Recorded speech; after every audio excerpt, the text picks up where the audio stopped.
নমস্কার, সময় বাংলাতে আপনাদের স্বাগত। আপনাদের সাথে আমি প্রীতি।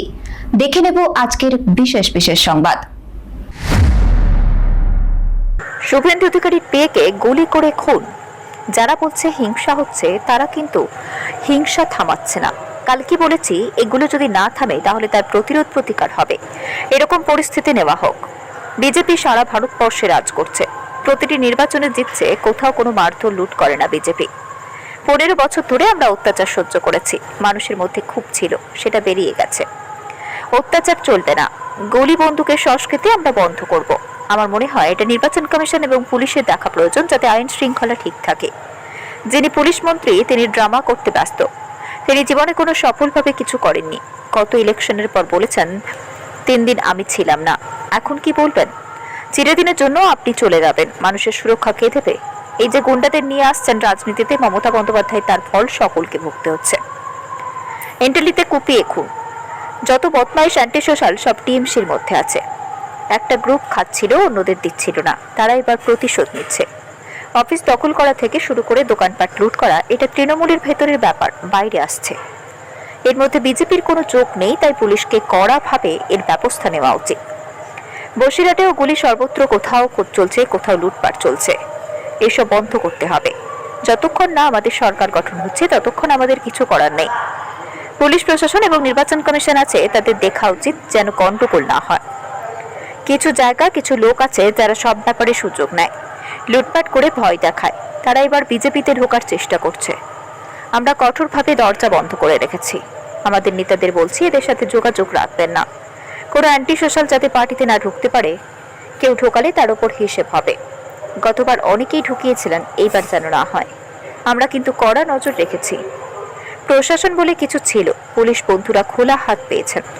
আপনাদের হাত কেউ বেঁধে রাখেনি, আপনারা কিন্তু এদের আটকান, না হলে কিন্তু ঘটনা অন্যদিকে চলে যাবে। যারা বলছে হিংসা হচ্ছে, তারা কিন্তু হিংসা থামাচ্ছে না। আমি কালকে বলেছি, যদি এগুলো না থামে তাহলে তার প্রতিরোধ প্রতিকার হবে। সেরকম পরিস্থিতি না হোক। বিজেপি সারা ভারতবর্ষে রাজ করছে। প্রত্যেক ইলেকশনে জিততে কাউকে না ধমকানো চমকানো, না কারো গায়ে হাত তোলা, না কারো জিনিসপত্র লুট করা আমরা করি না। 15 বছর মানুষকে যারা অত্যাচার করেছে, আমাদের উপরে যে অত্যাচার খুন খারাপি করেছে, সেই মানুষের মধ্যে কিছু ক্ষোভ আছে, এটা বেরিয়ে গেছে। কোনো হিংসা অত্যাচার চলবে না। গুলি বন্দুকের সংস্কৃতি আমরা বন্ধ করব। আমার মনে হয় এটা নির্বাচন কমিশন এবং পুলিশের দেখার দায়িত্ব, আইন শৃঙ্খলা যেন ঠিক থাকে। যিনি পুলিশ মন্ত্রী তিনি ড্রামা করতে ব্যস্ত। তিনি জীবনে কোনোদিন সফলভাবে কিছু করেননি। গত ইলেকশনে বলেছিলেন 3 দিন আমি ছিলাম না। এবারে কি বলবেন? এখন তো চিরদিনের জন্য চলে যাবেন আপনি, কিন্তু মানুষের জীবনের সুরক্ষা কে দেবে? এই যে গুন্ডাদের নিয়ে এসছেন রাজনীতিতে মমতা ব্যানার্জি, তার ফল সবাইকে ভুগতে হচ্ছে। তৃণমূলের গোষ্ঠীদ্বন্দ্বে বলি এন্টালি থানা সংলগ্ন এলাকায় কুপিয়ে খুন করার অভিযোগ। যত গুন্ডা বদমাস অ্যান্টি সোশ্যাল সব টিএমসির মধ্যে আছে। একটা গ্রুপ খাচ্ছিল, একটাকে দিচ্ছিল না, তারা এখন প্রতিশোধ নিচ্ছে। অফিস ভাঙা থেকে আরম্ভ করে টাকা পয়সা লুট করা, দোকান লুট করা, নিজেদের মধ্যে মারামারি করা, এটা টিএমসির ভিতরের ব্যাপার, সেটা বাইরে আসছে। বিজেপির কোনো যোগাযোগ নেই, সেজন্য পুলিশকে কড়াভাবে এর আর প্রতিকার করা উচিত।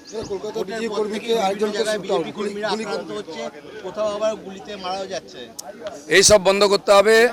আর যতক্ষণ না আমাদের সরকার শপথ নিচ্ছে, আমাদের কিছু করার নেই। পুলিশ প্রশাসন আছে এবং নির্বাচন কমিশন আছে, তাদের দেখা উচিত যেন গন্ডগোল না হয়। না, কিছু জায়গা এবং কিছু লোক আছে, তারা সব ব্যাপারে সুযোগ নেয়, উৎপাত করে, ভয় দেখায়, এবং তারা আবার বিজেপিতে ঢোকার চেষ্টা করছে। আমরা টাইট করে দরজা বন্ধ করেছি। আর আমি বলে দিচ্ছি আমাদের কর্মীদের, এইসব লোকের সঙ্গে সম্পর্ক রাখবেন না। কোনো নেতা যেন এই অ্যান্টি সোশ্যালদের পার্টিতে এন্ট্রি না দেয়, তাহলে তার উপরেই হিসাব হবে। গতবারে অনেক ঢুকেছিল, এবারে যেন না ঢোকানোর চেষ্টা করেন কেউ। আমরা কিন্তু কড়া নজর রেখেছি। প্রশাসন আছে, প্রশাসন বলে কিছু ছিল। পুলিশের বন্ধুরা খোলা হাত পেয়েছেন, আপনাদের হাত কেউ বেঁধে রাখেনি। আপনারা কিন্তু এদের হাত আটকান, নাহলে কিন্তু ঘটনা উল্টো দিকে চলে যাবে। চলুন।